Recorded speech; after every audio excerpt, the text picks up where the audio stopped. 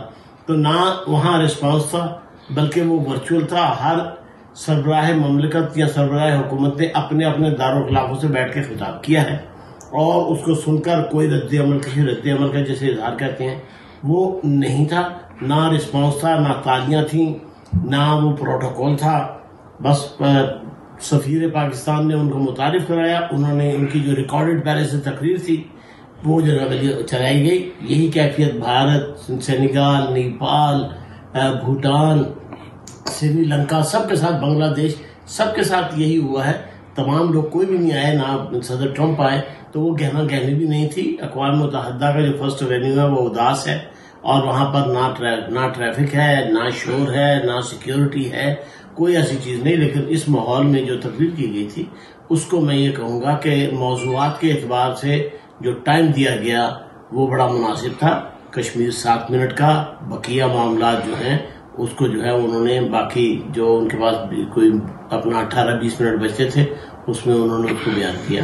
تو ایک تقریروں کا سلسلہ جاری ہے، دن میں مطلب 40 تقریریں ہو گئی. اب یہ ہے کہ اقوام متحدہ کا وقت جو ہے وہ کافی بچ گیا، کیونکہ پہلے یہ نہیں کہا جا سکتا کہ کیا ہے. بعض ایسے سربراہان مملکت بھی ہیں یا سربراہان حکومت بھی ہیں جنہوں نے صرف 4 منٹ کی تقریر کی ہے. نیدرلینڈ کے وزیر اعظم کی 4 منٹ کی تقریر ہے، اور ایسے لوگ بھی ہیں کہ چھوٹے ممالک ہیں، مسائل زیادہ ہیں، 37 منٹ کی بھی تقریر ہے.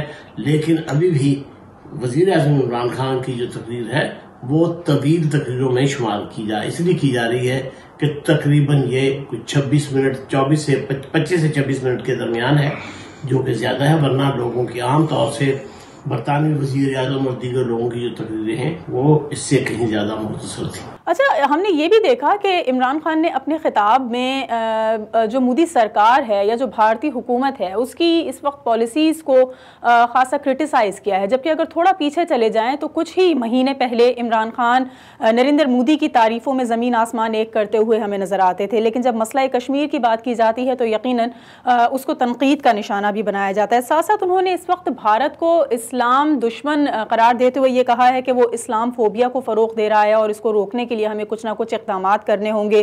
دنیا میں اسلام فوبیا سے متعلق جو ایک دن مقرر کرنے کی انہوں نے تجویز دی ہے، اس تجویز کو کس زاویے سے دیکھا جا رہا ہے اور دیگر ممالک کی اس بارے میں کیا رائے ہے؟ اس میں جہاں تک عمران خان کی تقریروں کا سوال ہے تو کل بھارتی مندوب نے جو ہے اپنا جب حق جواب دہی استعمال کیا ہے تو اس کے دوران انہوں نے باقاعدہ جو ہے اس بیان کا حوالہ دیا ہے کہ جس میں عمران خان نے اسامہ بن لادن کو جو ہے وہ خطاب دیا تھا اور ان کی حمایت کی تھی. تو آج عمران خان کے وہ جو پچھلے سال کا بیانات ہیں وہی ان کو ہانٹ کر رہے ہیں، جو انہوں نے اپنے اپوزیشن میں رہتے ہوئے جو ہے دھرنے کے دوران جو ہے جو بیانات دیے تھے. آج عالمی برادری میں بھی ان کی بازگشت سنائی دی جا رہی ہے اور بھارت ان کا بھرپور استعمال کر رہا ہے. تو یہ تو بات ہوگی اس کی کہ بھئی ان کی تقریر کی بات. لیکن اب جو مطلب ہے کہ عمران خان اور ان کی حکومت کے وزراء کا جو بھارت کے بارے میں موقف ہے، یہ موقف پاکستان کا موقف رہا ہے، اور پاکستان میں سوچنے اور سمجھنے والوں کو یہ معلوم ہے کہ بھارت پاکستان کا ازلی دشمن ہے. تو اب وہ ایک وزیر اعظم کی حیثیت سے جو بیانات دے رہے ہیں ان کا ٹکراؤ خود ان کے اپنے بیانات سے ہے اور وہ عالمی برادری میں بھی ہے. تو اس لحاظ سے ایک بڑی نازک سی پوزیشن ہے. اور وہ اب اگر مودی کی مخالفت کر رہے ہیں تو ابھی چند دن پہلے انتخابات پر جو انہوں نے یہ بیان دیا تھا کہ مودی انتخاب جیت جائیں گے تو کشمیر کا مسئلہ حل ہو جائے گا. تو کشمیر کا مسئلہ اگر حل ہو گیا ہے تو پھر کس بات کی تنقید ہے؟ تو عالمی برادری اس بات کو بھی کہہ رہی ہے کہ اس قسم کے جو بیانات ہیں پاکستان کی جو قیادت ہے کتنی ذمہ دار ہے، کتنی فور سائٹڈ ہے اور کتنی دور اندیش ہے، یا اس کی کتنی جو ہے وہ حالات جو عالمی حالات ہے اس کی نبض پر کتنا مطلب ہے کہ ہاتھ ہے کہ جو اس قسم کے بیانات انہوں نے دیے ہیں. ان کو چاہے کوئی حکومت میں ہو یا اپوزیشن میں ہو، ان کو ڈومیسٹک حد تک رکھنا، معاملات کو رکھنا چاہیے، اختلافی معاملات کو، نہ کہ اس کو عالمی برادری کے لیے کوٹیبل بنا دینا چاہیے. اس وقت جو ہے عمران خان کے جو مخالفین ہیں یا پاکستان کے جو مخالفین ہیں وہ عمران خان کے بیانات کو ہی عالمی برادری میں کوٹ کرتے پھر رہے ہیں.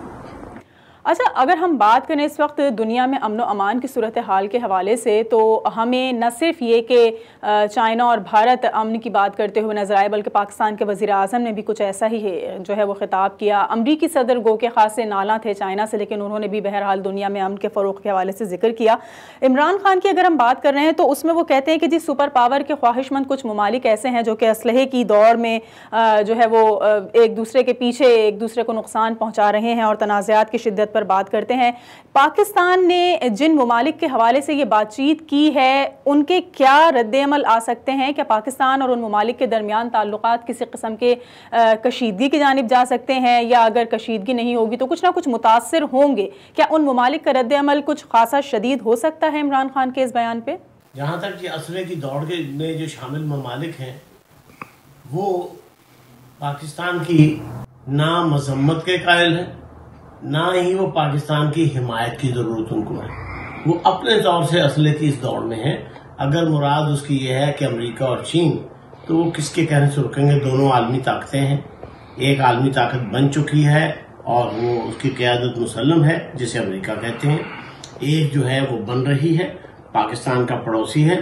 اب پاکستان نے امریکہ سے ہٹ کر اپنے سارے انڈے جو ہے ایک باسکٹ جسے چائنا کہتے ہیں اس میں ڈال دیے. سارا کا سارا انحصار اس پر کیا جا رہا ہے. یہ درست ہے، لیکن ہم چھوٹے ممالک جو ہیں، پاکستان جیسے چھوٹے ممالک جو ہیں، وہ اب یہ ہے کہ اس پہ اسلحے کی دوڑ پر تو وہ کر سکتے ہیں، لیکن اسلحے کی دوڑ پر تنقید تو کر سکتے ہیں، لیکن عملاً کچھ نہیں کر سکتے. کیوں کہ عملاً ان کا نہ اختیار ہے، نہ ان کی کوئی سنتا ہے.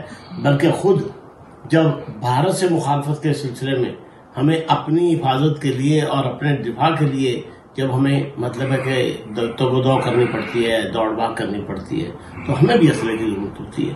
تو اس لحاظ سے ہم خود اپنے لیے جو ہے اسلحہ نہیں بناتے، ہم دوسروں پہ ڈیپینڈ کر رہے ہیں. جدید ٹیکنالوجی کے لیے پہلے ہم امریکہ پہ ڈیپینڈ کرتے تھے، اب ہمارے پاس اور آپشن نہیں ہے تو ہم چائنا پر مطلب ہے کہ ڈیپینڈ کر رہے ہیں.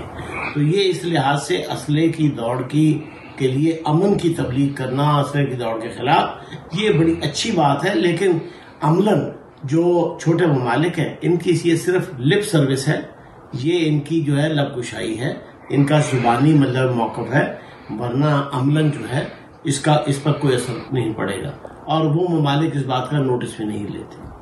ایک بریک لیں گے سر، بریک کے بعد واپس آئیں گے تو آپ سے کچھ مزید گفتگو بھی کریں گے اور کچھ سوالات ہیں جن کے جواب جاننا چاہیں گے. ایک مختصر سے وقفے کے بعد ہمارے ساتھ رہیے.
ویلکم بیک ناظرین. پروگرام فور سائٹ میں ایک بار پھر آپ کو خوش آمدید کہیں گے. اقوام متحدہ کی جنرل اسمبلی کے اجلاس کے حوالے سے کچھ بات کر رہے ہیں آج کے اس پروگرام میں، جس پر ہمارے ساتھ تبصرے کے لیے عظیم میاں موجود ہیں. یہ بتائیے سر کہ اقوام متحدہ کے اجلاس میں جس طرح اور دیگر ممالک کے مندوبین شرکت کر رہے ہیں، وزرائے اعظم خطاب کر رہے ہیں، چائنا اور بھارت کی اگر ہم بات کرتے ہیں تو ہمیں اس وقت لداخ کے معاملے پر خاصا کلیش نظر آتا ہے، اور یہ کشیدگی اس حد تک عروج پر پہنچ چکی ہے کہ بھاری اسلحہ یا بھاری جو دفاعی ساز و سامان ہے اس کی بھی ڈپلائمنٹ ہمیں نظر آتی ہے ان علاقوں میں. لیکن اس کے باوجود دونوں ممالک کے سربراہان اس وقت ہمیں اس طرح ایک پیج پر نظر آتے ہیں کہ وہ کہتے ہیں کہ گو کہ کشیدگی موجود ہے لیکن دنیا میں امن کے فروغ کی بات کرتے ہوئے دونوں ہی سربراہان جو ہیں وہ ایک پیج پر ہیں. تو کیا آپ سمجھتے ہیں کہ یہ صرف اور صرف ایک بیان ہے اقوام متحدہ کے فلور کو استعمال کرتے ہوئے، دراصل حقیقت کچھ اور ہوتی ہے اور بیان کچھ اور دیا جا رہا ہوتا ہے؟ دیکھیے، چین کی جو پالیسی ہے نا، وہ تصادم کی پالیسی نہیں ہے، خاموش رہ کر اپنا حل خود تلاش کرنے کی پالیسی ہے. وہ امریکہ کے صدر ٹرمپ کی طرف سے اتنی سخت نکتہ چینی کے باوجود جو ہے چین خاموشی سے کام لے رہا ہے اور خاموشی سے اپنے انتظامات کر رہا ہے. اس کا مطلب یہ نہیں کہ یا تو وہ اتفاق امریکہ سے اتفاق کر رہا ہے یا امریکہ کے ساتھ ایک پیج پر آ گیا، ایسا نہیں ہے. بلکہ بھارت کے ساتھ بھی، چونکہ بھارت پڑوسی بھی ہے اور بڑا ملک بھی ہے، لیکن اور پاکستان جو ہے وہ چین کا اتحادی بھی ہے، اس کے باوجود جو ہے چین اس کے ساتھ محاذ آرائی اس طرح نہیں کرے گا جس طرح ہمارے سیاستدان کیا کرتے ہیں. چین جو ہے وہ ایک بڑی طاقت ہے، بردبار طاقت ہے. وہ اپنے مضبوطی جو ہے اس نے سالہ سال خاموش رہ کر امریکہ جیسے ملک کو جو ہے اپنی پروڈکٹس اور پیداوار جو ہے بلینز اور بلینز آف ڈالرز کی فراہم کر کے ایکسپورٹ کر کے اس نے اپنی جگہ بنائی ہے. اس نے امریکی ٹیکنالوجی کو خاموش رہ کر کیا ہے. تو چین کو جو ہے وہ جذباتی ملک نہ سمجھا جائے جس طرح ہم جذبات کا اظہار کرتے ہیں. چینی جو ہیں وہ ان کو معلوم ہے کہ ہمیں دنیا میں اگر اول درجے کی یا امریکہ سے برتر طاقت نہیں بننا تو امریکہ کے ہمسر یا امریکہ سے نیکسٹ طاقت ہمیں بننا ہے، اور اس کے بننے کا عمل ان کا جاری ہے. بھارت سے بھی جو ہے ان کے اختلافات بھی اپنی جگہ موجود ہیں، لیکن بھارت میں کئی بلین ڈالر کی اکانومی جو ہے وہ چائنا کی ایکسپورٹ جو ہے کئی بلین ڈالر کی ہے. بھارت کی آئی ٹی جو ہے انفارمیشن ٹیکنالوجی اور یہ کنزیومر مارکیٹ جو ٹیلی فونوں کی ہے، اس کا سارا انحصار چین پر اس لیے ہے کہ چین بہت ہی سستے ٹیلی فون فراہم کر رہا ہے. ان کے اس فیشن کی اتنی مطلب زیادہ شدت سے وہ نہیں اس کو مانا جاتا کہ جی ان کے پاس ایپل ہی کا فون ہو. لوگ جو ہے سستا فون اور اچھی ٹیکنالوجی کے قائل ہیں. اس لحاظ سے جو ہے بھارت کی جو مطلب کہ مصنوعات، چین کی جو مصنوعات ہیں بھارت کے اندر اتنی بڑی تعداد میں کھپ رہی ہیں اور اتنی بڑی مطلب کہ اکانومیکل انحصار جو ہے وہ چین کی مصنوعات پر ہے کہ بھارت ساری دشمنی کے باوجود نہ بھارت تعلقات توڑنے کو تیار ہے، نہ بھارت تجارت بند کر سکتا ہے، اور نہ ہی چین اس بات کو برداشت کر سکتا ہے کہ باقاعدہ عملاً وہ کنفرنٹریشن ہو جسے ہم کنفرنٹریشن یا تصادم کہتے ہیں. تو چین اس حد کو نہیں جاتا. امریکہ کی اگر ہم بات کر رہے ہیں تو امریکی صدر نے اپنے خطاب میں اس وقت جو تمام تر دنیا میں ایک وبا پھیلی ہوئی ہے کووڈ-19 کا جس کو نام دیا جا رہا ہے، اس کی ذمہ داری چین پر عائد کی ہے. اور وہ یہ باقاعدہ طور پر کہتے نظر آتے ہیں کہ نہ صرف چین بلکہ اقوام متحدہ بھی شاید اسی کے زیر اثر رہتے ہوئے چین کو جو ہے وہ بچانے کی کوشش کر رہا ہے یا اس الزام تراشی کا جس کو سامنا ہے اس سے اس کو محفوظ رکھنا چاہتا ہے. آپ کیا سمجھتے ہیں کہ اقوام متحدہ اس الزام کے حوالے سے چائنا کو کٹہرے میں کھڑا کر سکتا ہے یا کسی قسم کی کوئی اس کے لیے کارروائی کر سکتا ہے، کوئی اس کے لیے پالیسی جاری کی جا سکتی ہے؟ اقوام متحدہ کا کیا کردار ہے اس وقت کووڈ-19 کے حوالے سے جو چائنا کو بلیم کیا جا رہا ہے؟ اس کا امریکی صدر ٹرمپ کا کہنا ہے اور چین پر جو ان کی مطلب ہے کہ اس وقت شدید تنقید ہے اور کٹہرے میں لانا اور ذمہ داری کو جو ہے اس کو ذمہ دار جو ہے اس کورونا کا ٹھہرانا ہے. چین وہ ملک ہے جس نے خاموشی سے اقوام متحدہ کے نظام میں داخل ہو کر اپنا اصل و رسوخ قائم کیا ہے. اب امریکہ کے لیے وہ صورتحال نہیں رہی کہ وہ یک طرفہ طور پر اقوام متحدہ پر اپنی مرضی کو مسلط کر سکے یا وہ مطلب کہ وہ اقدامات کرا سکے جو پہلے ہوتے آئے ہیں، کیونکہ چین نے باقاعدہ اقوام متحدہ کے اداروں میں اپنی ایک پوزیشن بنائی ہے اور وہ اقوام متحدہ کو مضبوط دیکھنا چاہتا ہے اور اس کا حامی ہے. بار بار کہہ چکا ہے کہ اقوام متحدہ کے جتنے ادارے اور آرگنائزیشنز ہیں، سبسیڈریز ہیں، ان کو مضبوط کر کے ایک عالمی میکانزم جو ہے اس پر عمل کیا جائے. امریکہ کی خواہش جو ہے اور ٹرمپ کی خواہش جو ہے کہ اقوام متحدہ جو ہے وہ امریکہ کی تابع ہو، امریکہ کی مرضی اور منشا کے مطابق کام کرے. تو اس لحاظ سے اقوام متحدہ کے کٹہرے میں چین کو لانا جو ہے فی الحال امریکہ کے لیے مشکل ہے. اور صدر ٹرمپ جو ہے یہ اپنے صدارتی انتخابات کی جو سیاست ہے اس میں چین کو اس لیے استعمال کر رہے ہیں کہ ریپبلکن پارٹی کے جو کنزرویٹو حکمراں ہیں یا کنزرویٹو سینیٹرز یا کنزرویٹو لابی جسے آپ کہہ لیں وہ چین مخالف ہے. اور آج سے نہیں، وہ شروع سے چین مخالف ہے اور اس کو بھی خوش کیا جا رہا ہے. تو اس لحاظ سے صدر ٹرمپ جب چین پر اتنی مخالفت کرتے ہیں اور اتنی شدید تنقید کر رہے ہیں تو ایک تو خود کورونا کو ہینڈل کرنے کی ذمہ داری سے بچنا چاہتے ہیں اور چین پر بلیم کرتے ہیں. حالانکہ لوگوں کا کہنا ہے کہ کورونا تو یورپ سے آیا ہے، کورونا چین سے ڈائریکٹ نہیں آیا. انہوں نے اقدامات اگر نہیں کیے تو جو صدر ٹرمپ کو اس بات کا ذمہ دار ٹھہرایا جا رہا ہے کہ وہ کورونا ہینڈل کرنے میں فیل ہوئے ہیں، ایک تو اس کی ذمہ داری وہ چین پہ شفٹ کرنا چاہتے ہیں، دوسرے کنزرویٹو پارٹی کا جو کنزرویٹو طبقہ ہے، چین مخالف طبقہ ہے، اس کو جو ہے وہ خوش رکھنا چاہتے ہیں۔ تیسری بات یہ ہے کہ اس وقت جو ہے انتخابی سیاست میں ڈونلڈ ٹرمپ کے مقابلے میں جو بائیڈن صاحب ہیں وہ چین کے مخالف نہیں ہیں، وہ چین کے ساتھ ٹریڈ اور ساری چیزوں کو بڑھانے کے حامی ہیں، تو ان کو بلی کیا جا رہا ہے۔ تو وہ کئی مقاصد ٹرمپ جو ہیں اس سے حاصل کر رہے ہیں۔ الیکشن کے بعد ٹرمپ کا رویہ اس سے بڑا مختلف ہوگا۔ اگر وہ منتخب ہو گئے تو اسی چین کے ساتھ وہ ڈیل بھی کریں گے، اور اگر منتخب نہ ہوئے تو پھر ان کا ایک رویہ اور مختلف ہوگا۔ لیکن کہنے کا مطلب یہ ہے کہ یہ سب امریکہ کی داخلی سیاست جو ہے اس کے پس منظر میں اس وقت چین کی اتنی مخالفت صدر ٹرمپ کی طرف سے کی جا رہی ہے اور اپنی ذمہ داری سے بچنے کی کوشش ہے۔ اچھا عظیم صاحب، یہ مجھے بتائیے کہ امریکہ کی اگر ہم بات کرتے ہیں تو ایران اور امریکہ کے تعلقات گزشتہ کئی سال سے جو ہے وہ دوستانہ مراسم نہیں کہہ سکتے ان کو، اور باقاعدہ طور پر مضبوط حریف کے طور پر جو ہے وہ ایک دوسرے کے سامنے کھڑے ہوئے ہیں۔ ایک مرتبہ پھر امریکہ نے اپنے بیان میں ایران کو دنیا بھر میں دہشت گردی کا سرپرست قرار دیا ہے۔ یقیناً اس سے کوئی دوستانہ مراسم تو ظاہر نہیں ہو رہے، لیکن جس طرح سے ایران بھی باقاعدہ طور پر جواب دیتا ہوا نظر آتا ہے، اور وہ کہتا ہے کہ امریکہ خود ایک بہت بڑا دہشت گرد ملک ہے جو نہ صرف دیگر ممالک پر جنگوں کو مسلط کیے رکھتا ہے بلکہ کچھ پابندیاں بھی ایسی عائد کر دیتا ہے کہ وہ ان پابندیوں کی زد میں آ کر معاشی طور پر خاصا کمزور ہو جاتے ہیں۔ لیکن وہ یہ کہتے ہیں ایران کے سربراہان کہ ایرانی جو عوام ہے وہ کبھی بھی سرنڈر نہیں کریں گے امریکی سوچ کے آگے۔ آپ اس وقت کیا پالیسی دیکھ رہے ہیں؟ انتخابات بھی ہونے جا رہے ہیں امریکہ میں اور قوی امکان ہے کہ ڈونلڈ ٹرمپ ہی ایک مرتبہ پھر منتخب ہوں گے، تو ایران کے لیے کیا کچھ مزید مشکلات بڑھیں گی امریکہ کی جانب سے؟ جہاں تک ایران کا معاملہ ہے نا، ایران کا معاملے میں آپ یہ دیکھیں کہ اس وقت بحرین، یو اے ای جو ایران کے بالکل پڑوسی ہیں، تھوڑے سے فاصلے پر ہیں، بحرین ہے، یو اے ای ہے، یہ سب ممالک باقاعدہ اسرائیل کو تسلیم کر کے اور امریکہ کی حمایت جو ہے وہ اتنی زیادہ کر رہی ہیں جس سے ایون اس خطے کے اندر امن کو جو ہے کئی خدشات لاحق ہو گئے ہیں، اور یہ ایران کے گرد گھیرا بھی تنگ ہو رہا ہے، اور اسرائیل جیسی چیز کو جو ہے آج اس ملک کو تسلیم کیا جا رہا ہے جسے ہمیشہ سے دنیا کے سارے مسلمان تسلیم کرنے سے اور سارے حکمران تسلیم کرنے سے ہمیشہ آری نظر آئے۔ اگر انہیں یہ تسلیم ہی کرنا تھا تو شروع میں ہی اگر پھر تسلیم کر لیتے تو آج مسلم دنیا بڑے چین سے ہوتی، بڑے آرام سے ہوتی۔ اب ان کو مجبوراً یہ سب تسلیم کرنا پڑ رہا ہے۔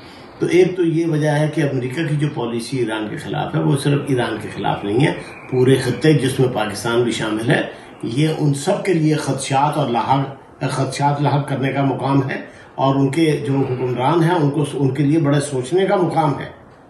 لیکن اتفاق کی بات یہ ہے کہ ہمارے ہاں جو ہے فور سائٹ کی بجائے صرف ڈیلی بیسس پر حکومت کا نظام اور اقتدار کی کرسی پہ بیٹھے رہنا جو ہے وہ ایک مطلب ہے کہ وہ ضرورت ہے۔ یہ ضرورت نہیں کہ آج سے 10 سال بعد پاکستان کو کہاں رکھنا ہے۔ ایران کے ساتھ پاکستان ملا ہوا ہے، اور پاکستان کے ساتھ اس کا بھارت مخالف جو ہے وہ بالکل اس حصے میں بالکل ہے۔ نیکسٹ ڈور جو ہے ایک نیبر جو ہے آپ کا انڈیا، وہ آپ کا ازلی دشمن ہے، ٹھیک ہے۔ دوسری طرف آپ کے ایران ہے، تیسری طرف آپ کا افغانستان ہے۔ آپ خود ان خطرات کا ادراک کیے بغیر خالی جو ہے ڈومیسٹک سیاست آپ لڑا رہے ہیں ایسے وقت میں کہ جب دنیا چیلنجز کا سامنا کر رہی ہے۔ ایران کو اگر کوئی کسی قسم کے خطرات لاحق ہوئے تو پاکستان میں بھی وہ خطرات جو ہیں سیپ ان کریں گے۔ پاکستان کتنی دور ہے ایران سے یہ دیکھنے کی بات ہے۔ عمان جو ہے وہ اسرائیل کے ساتھ معاہدہ طے کر چکا ہے، امریکی حمایت کے کیمپ میں ہے۔